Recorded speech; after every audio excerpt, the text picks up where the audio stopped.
I've got this thing working off this switch right here. I don't have a cover on it, and I don't even have it mounted with screws. I just wanted to test this. I have the breaker ready to break. There is a ground wire here going to the back. I'm going to show that it's putting out heat. You can see through the peephole. It comes on periodically when it's hot enough. It's putting out heat through that hole.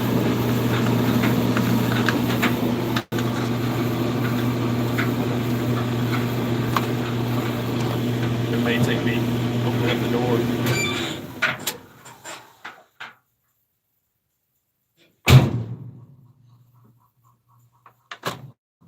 Hit the start button. So this switch, basically I'm just switching it on and off if I need to. Turn that off.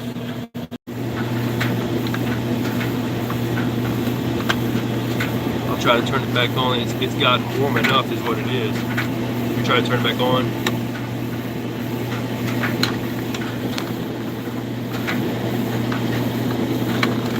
I wanted to show the holes heating up through the weep hole, but they had already, there we go. You see how it's starting to get hot again? It'll get hot and then it'll shut off as it's warm enough. So that shows my dryer is working. It's working off this switch right here. So there you go. That is the answer. This is not perfect, but it makes the dryer work. I'm going to mount it. I'm going to put a flush box in the back. This box, this was just to test it all out. And so since these little contacts go bad, now here's one thing I was concerned about was on the back of the switch itself. I may actually get some solid wire to go there and then maybe use a wire nut in behind the cover. I'm not sure how I'm going to wire this, but right now it works. I hope this is helpful to somebody that finds that they can't buy this and they can't afford a new dryer. Just make sure you put some screws in that thing, mount it. Don't even test it like this. And I'll show how it is in the back too. I'll turn it off. Turn the switch off. I'm going to unplug it in the back and I'll show how I've got it wired.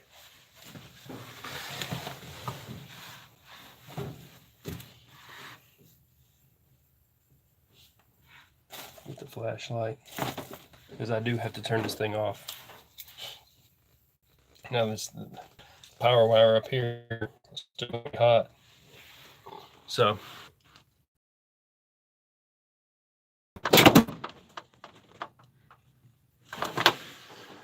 leave that hanging. Okay, I'm going to slide this wire out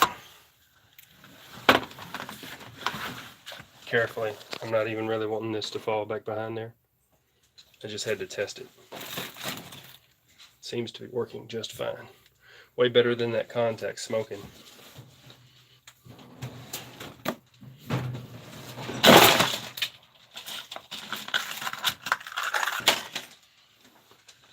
Okay.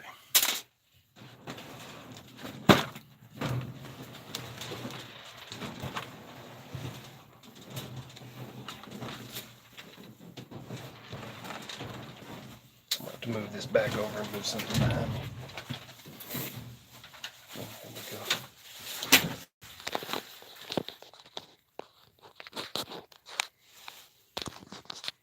we go. Okay.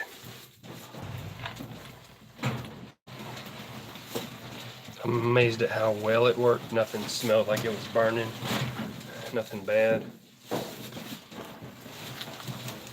I thought I'd messed up the timer because it stopped ticking. I'm starting to believe the other timer will work too if I did the same thing. So now I may have an extra timer. Well, I can almost get in there. This time it came from the other side. Okay. I'll come out to the other side next time. Here we go. So, wire, this hot wire right here that I'm pointing to, 12 gauge, that was wired over to the very bottom pin right there. Nothing's on it anymore, so I isolated that circuit sticking out. I ran it straight up into the switch box, ran the other wire down, the other positive wire down, 12 gauge, same size, over to that middle contact, the bottom part of the middle contact, up here on the right side, connected only to the ground. So I will wind up putting another solid copper wire to connect to this, and then find a different way to connect it inside. But for now, it's working. It's no longer arcing or any kind of current.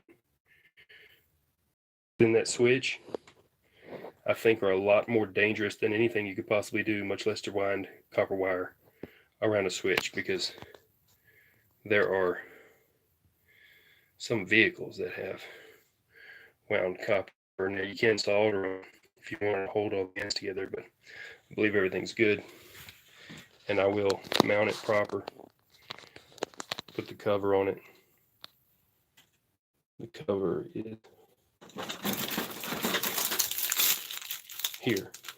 So if your dryer's shot for 12 bucks, you could fix it.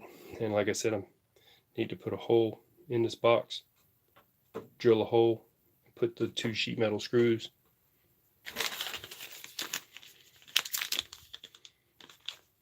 These are number 10, and I worry about hitting. See, if I cut a hole here and made a switch out the front, it'd be cutting through this bent piece of metal. Maybe you can't see it. Yeah, there we go. Bent piece of metal here for strength. I'd have to cut through that and through the face. That's a little too much for what I'm trying to do. Now, it says put covers on before you use the dryer. I recommend don't do that. However, I'm showing proof of concept and it worked. If you have a problem with this timer, you can change it just as easily by taking that screw, and that screw out and pulling it out and get the correct one. Until you can get the correct one, if there's a contact that's burnt like this worked for me.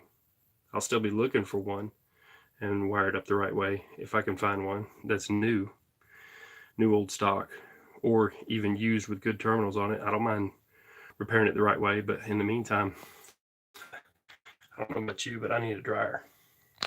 So the other things that burn out, that thermal switch, got another switch down here, and also that fuse, that white fuse, and this switch on this side.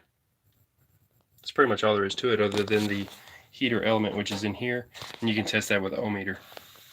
So it even cuts off and comes back on with heat, even though that switch up there is on. All it needed was contact. We have contact. Hope this video was helpful.